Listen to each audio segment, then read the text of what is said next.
है दिलदारों में दिलदार मोहन जी जाजी हमार, देव तालाब कमान बढ़ाने मेहमान आए हैं एमपी के सरताज, स्वागत कर लो बारंबार, जिला मऊगंज को सजाने सरकार आए हैं। नमस्कार, आप देख रहे हैं दबंग खुलासा न्यूज। यहाँ देख सकते हैं आप देव तालाब में मोहन यादव 7 सितंबर को देव तालाब भोलेनाथ की नगरी में आगमन हुआ, जहां उनके द्वारा जीप प्रज्वलित करके कार्यक्रम को आगे बढ़ाया गया, जिसमें प्रभारी मंत्री एवं जिला अध्यक्ष, विधानसभा देव तालाब विधायक एवं मऊगंज विधायक, उप मुख्यमंत्री राजेंद्र शुक्ला उपस्थित रहे। यहाँ आपके द्वारा देखा जा सकता है कि सभी ने मिलकर दीप प्रज्वलित किया है और इसके आगे आप देख सकते हैं यहाँ भोलेनाथ को मंदिर को किस तरीके से सजाया गया है। उसके बाद यहाँ से बहुती के लिए प्रस्थान किया गया। मंदिर के अंदर पूजा अर्चना करते हुए यहाँ नज़र आ रहे हैं मुख्यमंत्री मध्य प्रदेश मोहन यादव, जहां एक तरफ इनकी पूजा अर्चना चल रही है। देख सकते हैं आप यहाँ भोलेनाथ को किस तरीके से नहलाया जा रहा है, पुष्प अर्पित किए जा रहे हैं।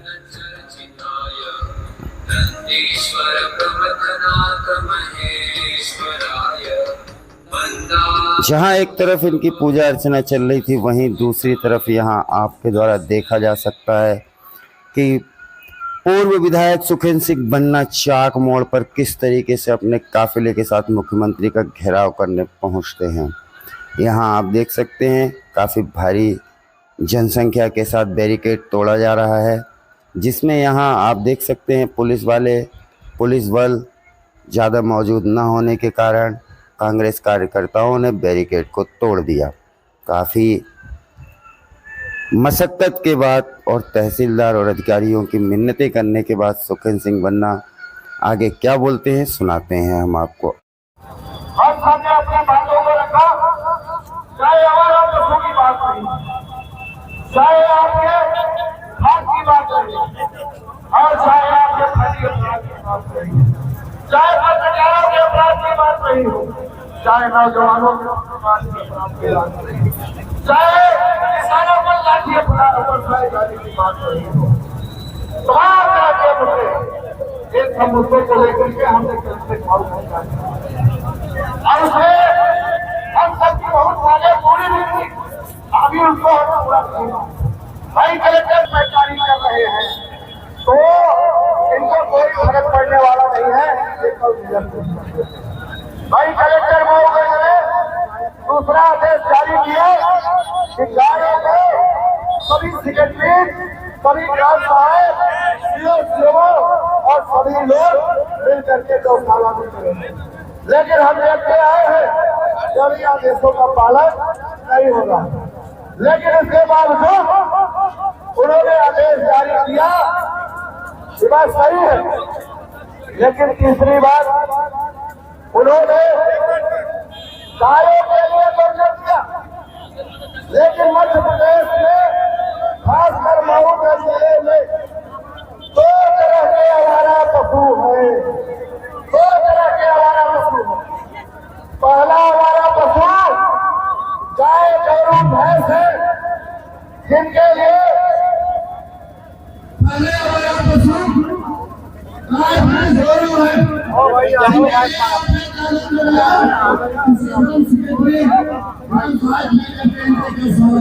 यहाँ आपके द्वारा देखा जा रहा है कि किस तरीके से सुखेंद्र सिंह बन्ना के नेतृत्व में इतने सारे समर्थक होते हुए उसके बाद यहाँ के तहसील और पुलिस प्रशासन द्वारा आग्रह करने के बाद गिरफ्तारी दी गई। गिरफ्तारी देने के बाद यहाँ पर उनके लिए बुलेरो वाहन लाया गया, जिसमें उनकी गिरफ्तारी लेनी थी, लेकिन उनके द्वारा बोला गया कि आप कोई बड़ा वाहन लाइए, लेकिन नहीं। फिर उन्होंने अपनी ही गाड़ी से पुलिस कंट्रोल रूम मऊगंज की ओर प्रस्थान किए, जिसमें काफ़ी भारी संख्या में देख सकते हैं यहाँ भारी संख्या में समर्थक मौजूद रहे सुखेंद्र सिंह बन्ना के बाद, क्योंकि यहाँ और किस तरीके से अभी आपने सुना कि सुखेंद्र सिंह बन्ना द्वारा यहाँ पर मऊगंज विधायक को दो तरह का पशु बताया गया है। एक तो जो रोड पर घूमते हैं, दूसरा जो जमीन को खरीदते हैं। अब इसका क्या जवाब प्रतिपक्ष देता है, अब यह जानने की कोशिश करेंगे। फिलहाल अभी आइए जुड़ते हैं सीधे सुखेंद्र सिंह बन्ना का क्या कहना है। ये अभी आप सभी वहाँ पर घेराव का हुए थे, इसके बाद क्या स्थिति बनी कि यहाँ तक आप लोगों को आना पड़ा और प्रशासन का क्या रुख? देखिए, आप जानते हैं कि जिस तरीके से प्रदेश में सरकार चल रही है, किसानों को खाद के नाम पर लाठी मारा जा रहा है। रीवा में आपने देखा करेगा, नौजवानों को रोजगार के नाम पर लाठी। पत्रकार अगर कोई बात उठाते हैं, चाहे अस्पताल हो, चाहे शिक्षा हो, चाहे स्वास्थ्य, उनके ऊपर फर्जी अपराध लगाए जा रहे हैं। आवारा पशु सड़कों पर एक्सीडेंट हो रहे हैं, आवारा पशुओं के चलते नौजवान एक्सीडेंट हो रहे हैं, आम जनता फसल नष्ट हो रही। इन सब तमाम मुद्दों को लेकर हम लोगों ने कलेक्ट्रेट का घेराव किया था। उसमें कलेक्टर मऊगंज ने 2-3 आदेश आनन फानन में जारी किए। पहला आदेश 130 एकड़ की जमीन उन्होंने जारी किया गौशाला के लिए। हमको बताया कि हमने 130 एकड़ जमीन गायों के लिए कर दी। उन्होंने आनन फानन में गौशाला संचालित करने के लिए और भी तगड़े कानून बनाए। खाद का उन्होंने बताया कि मैं हर सोसाइटी में भिजवा दिया, सुबह से शाम तक खाद बट रही है। लेकिन जो रीवा करैया मंडी में किसानों के साथ मारपीट हुई, नौजवानों के साथ रीवा में मारपीट हुई, पत्रकारों के ऊपर नई गढ़ी में अपराध दर्ज कराए गए। और यहाँ 2 तरह के आवारा पशु, पहले आवारा पशु जो फसल नष्ट कर रहे हैं और दूसरे आवारा पशु जो जमीनें खा रहे हैं। अरे फसल नष्ट करने वालों पर तो कानून बनाए कलेक्टर ने, लेकिन जो जमीनें नष्ट हो रही, जो जमीनें लोग खा रहे हैं, उन पर कोई कानून नहीं बना। शराब के ठेकेदार मुख्यमंत्री बने बैठे हैं, जो यहाँ के शराब के ठेकेदार कहते हैं कि मुख्यमंत्री का ठेका है। तो भैया मैं भी देखना चाहता था, फर्जी अपराध लगाते हैं और वो जबरन लोगों के ऊपर फर्जी अपराध लगवाते हैं, उनके साथ मारपीट करते हैं। मैं सोचा मोहन यादव जी आ रहे हैं, उनसे मिलूंगा, बात करूंगा कि भैया आपके राज्य में आप कृष्ण भगवान की वंशज कहते हैं अपने आप को, और गायों का एक्सीडेंट हो रहा है, गायें सुरक्षित नहीं है। आपके राज्य में किसान सुरक्षित नहीं, नौजवान सुरक्षित नहीं है, और मऊगंज की जमीनें आवारा पशु खा रहे हैं, जमीनें खा रहे हैं, फसल तो अलग बात है। इन सब बातों को लेकर के हम लोगों ने घेरने की बात कही थी। और जब मैं उधर कूच किया तो जो वहां पुलिस प्रशासन था, हाथ पांव जोड़ने लगे अपने तरीके से। तो उन्होंने पूरी तैयारी करी, लेकिन जब हमने बैरिकेड सारे तोड़ दिए, सारे लोग आगे बढ़ने लगे, तो लोग पूरी तरह से नतमस्तक हुए और ये कहने लगे कि मैं जानता हूं कि आपको न कभी कोई रोका है, न कभी रोक पाएगा, लेकिन हमारे बाल बच्चों का देखिए क्या होगा। लेकिन उधर पता चला कि पिकनिक मनाने से मोहन यादव भी चले गए। मुझे जानकारी दी गई कि वहां मोहन यादव नहीं आ रहे, वहां का कार्यक्रम कैंसिल कर दिया। आप सबको मालूम होगा, जब मैं विधायक था 4 बार शिवराज का कार्यक्रम कैंसिल कराया था, चाहे रीवा में 2 बार हो और चाहे जन दर्शन यात्रा की। मेरे ऊपर आरोप भी आए, यहाँ मुख्यमंत्री का कार्यक्रम होने नहीं देते क्योंकि मऊगंज के विकास में आप बाधक बन जाते हैं। तो मैंने भी सोचा कल ये भी सब आरोप लगाएंगे, तो मैंने कहा चलो भाई 2 बातें हैं। एक तो हमारे देश के नेता राहुल गांधी जी लोकतंत्र की रक्षा की लड़ाई लड़ रहे हैं, लोकतंत्र सुरक्षित रहे, चाहे पुलिस हो, प्रशासन हो, शासन हो, ये लोकतंत्र का पैमाना है। हमारे देश के नेता महात्मा गांधी ने आजादी की लड़ाई जब लड़ी थी तो उन्होंने लोकतंत्र बनाया था, और उसी लोकतंत्र के बल पर आज देश सुरक्षित है। राहुल गांधी जी ने लगभग 3700 किलोमीटर की लोकतंत्र की रक्षा के लिए पदयात्रा करी। तो मैंने भी ये सोचा कि हमारे देश के नेता देश की आजादी की लड़ाई लड़ करके लोकतंत्र का निर्माण किया, राजतंत्र को खत्म किया, और आज नरेंद्र मोदी की सरकार पूरी तरह से तानाशाही हो चुकी है। वोट चोरी की सरकार है, वोट चोरी करके प्रधानमंत्री बने बैठे हैं। आपकी मऊगंज सीट भी वोट चोरी किया, उसका ये परिणाम आज दिखाई दे रहा कि फिर से 50,000 लोगों ने गिरफ्तारी दी। मैं नहीं कह रहा हूं, ये शासन प्रशासन ने अपने मुंह से कहा। तो आज फिर से आज यहाँ पर जो राहुल गांधी जी लड़ाई लड़ रहे हैं लोकतंत्र की रक्षा की, मेरे समझ में आया कि हमारी भी जिम्मेदारी बनती है कि लोकतंत्र को सुरक्षित रखना मेरी भी जिम्मेदारी बनती है। तो पहले हम लड़े थे गोरों से, अब लड़ रहे हैं चोरों से। तो हमने उनको भगाया है, गोरों को, महात्मा गांधी के नेतृत्व में। अब राहुल गांधी जी के नेतृत्व में हम चोरों को भगाएंगे, वोट चोरों को भगाएंगे। ये हमारा संकल्प है। और लोकतंत्र की रक्षा को देखते हुए मैं वापस स्वयं आकर के यहाँ पर मैं आया हूँ। यहाँ आप जानते हैं कि ना यहाँ 18 जिलों की पुलिस मऊगंज कांग्रेस कार्यकर्ताओं को रोक पाई है और ना आने वाले समय में रोक पाएगी। ये तो वोट चोरी की सरकार है। जितने दिन ईवीएम और वोट चोरी से जीतते रहो, सांसद विधायक कोई हो सकता है, लेकिन आज मऊगंज की जनता ने फिर से साबित कर दिया कि हम किसानों, नौजवानों और मऊगंज जिले के हक की लड़ाई, रीवा जिले के हक की लड़ाई, यहाँ तक कि पत्रकारों के भी हक की लड़ाई, गरीबों के हक की लड़ाई, किसानों के हक की लड़ाई हम लड़ना आता है और लड़ेंगे। ये आज साबित फिर से कर दिया। 4,000 की शासन प्रशासन ने फिर से स्वीकारा। अब आने वाले समय में हमारा 1 लाख का टारगेट होगा। अगर किसी पत्रकार को प्रताड़ित किया गया, किसी नौजवान को प्रताड़ित किया गया, किसी बेरोजगार को प्रताड़ित किया गया, बाबा रामदेव और यहाँ के जो आवारा पशु जो जमीन खा रहे, उनके द्वारा जमीनें हड़पे जाएंगी।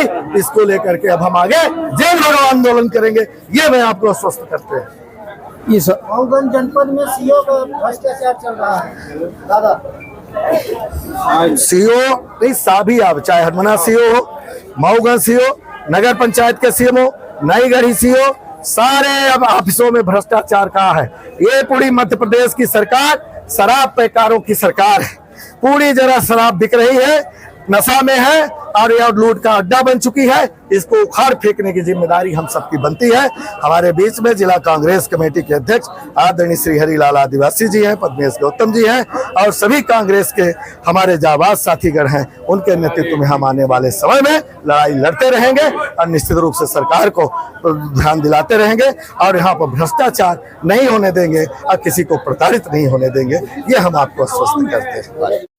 यहाँ देख सकते हैं पुलिस का कड़ा इंतजाम सिर्फ सुखेंद्र सिंह बन्ना को रोकने के लिए, लेकिन रोक नहीं पाए। वहीं दूसरी तरफ अगस्त क्रांति मंच के संयोजक कुंज बिहारी तिवारी को नईगढ़ से उनके घर से उठाकर रायपुर थाना ले जाया गया, क्योंकि उनके द्वारा भी चेतावनी दी गई थी कि अगर हमारी मांगे पूरी नहीं हुई तो हम भी उग्र प्रदर्शन करेंगे। आइए सीधे जुड़ते हैं कुंज बिहारी तिवारी से, क्या कहना है।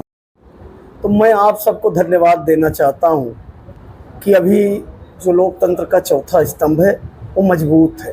जिस तरह से हमारे पत्रकार साथियों पे FIR की गई, उससे हमें लगा था कि अब हम लोगों की बात को पूछने और हम लोगों की बात को जनता तक, और जनता ही नहीं सत्ता शासन तक पहुंचाने अब कोई पत्रकार नहीं आएगा।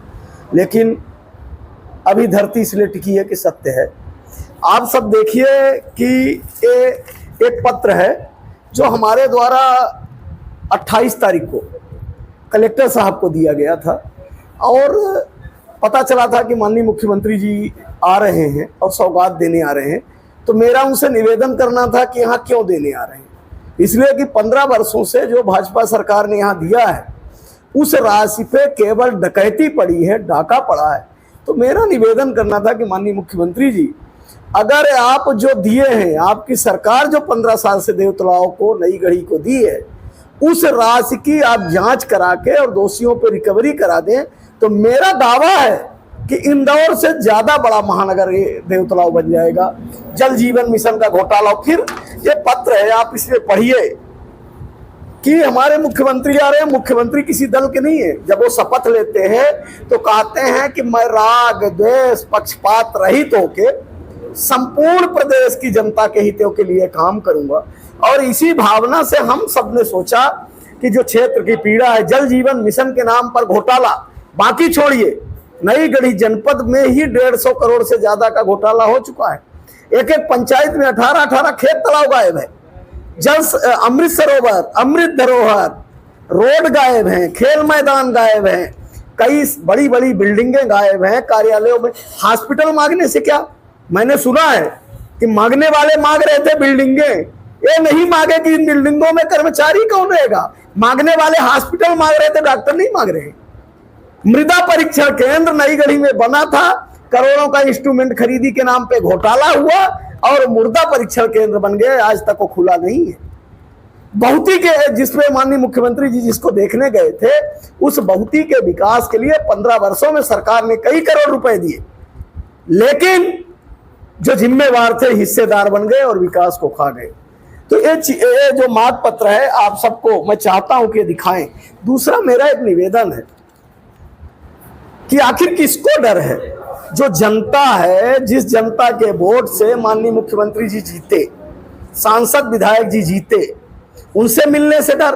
एक तरफ आपने देखा कि ये आयोजन भी, इस तरह के आयोजन बहुत बड़े घोटाले को जन्म देते हैं। अभी आप सबने देखा कि प्रहलाद पटेल जी के आधे घंटे के कार्यक्रम में 14 लाख का मऊगंज में भ्रष्टाचार हुआ है, ये भी होगा।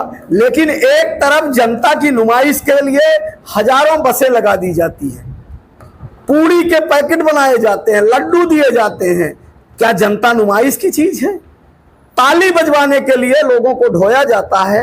और एक तरफ वही जनता जब अपनी पीड़ा, बहुती में जो दो आज इन विपरीत परिस्थितियों में आप सबने देखा कि सुबह 5 बजे हमारे घर में 20 की संख्या में पुलिस, वैसे थानों में पुलिस नहीं है, चोरी हो जाए तो पुलिस नहीं है, लेकिन जनता की बात मुखिया तक न पहुंच जाए उस लिए पुलिस और प्रशासन पर दबाव डाल के भ्रष्टाचार के गिरोह के सरगना ने हमें गिरफ्तार कराया।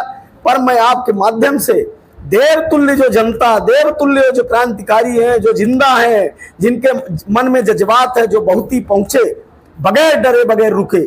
ये अलग बात है कि इतनी व्यवस्था की गई कि मुख्यमंत्री को उनसे दूर किया गया, उस जनता से मुख्यमंत्री को दूर किया गया जिस जनता ने मुख्यमंत्री को चुना। तो मेरा एक ही सवाल है, आप जरूर पूछिए कि एक तरफ देव तालाब के लिए आप नुमाइश करने के लिए गाड़ियां लगा रखे थे, और वही लोग जो अपने वाहन से पैदल, मोटरसाइकिल, साइकिल से 2000-2500 की संख्या में बहुती गए, उनको मुख्यमंत्री से क्यों नहीं मिलने दिया गया? और इसमें मैंने कहीं नहीं लिखा कि मैं काला झंडा दिखाऊंगा, मैंने कहीं नहीं लिखा कि मुर्दाबाद बुलाऊंगा। हमने भी कहा कि हम लोगों के मुख्यमंत्री आ रहे हैं, हम भी स्वागत करेंगे, लेकिन भ्रष्टाचार करने के लिए पैसा मत दिया जाए। जो पूर्व में पैसा दिया गया उस भ्रष्टाचार की जांच हो। शिवराजपुर केवल एक गांव है, उसमें कई करोड़ रुपए जल जीवन के नाम एक ही का करा दे। तो ये जनता की आवाज को दबाने का, जनता और प्रशासन के बीच की जो कड़ी थी, लोकतंत्र की कड़ी, आप जैसे पत्रकार जो वास्तव में अभी लोकतंत्र को जिंदा रखे हैं। नहीं तो अगर मेरी खबर आप दिखा रहे हैं तो आपको विज्ञापन भी नहीं मिलेगा और दोबारा से आपको बुलाया भी नहीं जाएगा। तो मेरा एक कहना है कि मैं और आपके माध्यम से जो जिम्मेवार यहाँ के, उनसे ये पूछिए कि कुंज बिहारी तिवारी की गिरफ्तारी क्यों हुई थी? कुंज बिहारी तिवारी को घर से क्यों उठाया गया था? कुंज बिहारी तिवारी का अपराध क्या था? कुंज बिहारी तिवारी ने कहीं क्या बोला था कि हम मुर्दाबाद करेंगे, कहीं बोला था कि हम काला झंडा दिखाएंगे? कुंज बिहारी तिवारी, ये जो पत्र है इसको आप जरूर शासन सत्ता तक पहुंचाएं। एक बार फिर से आप जैसे लोकतंत्र के प्रहरियों को प्रणाम करता हूं। जय हिंद, जय भारत, जय अगस्त क्रांति।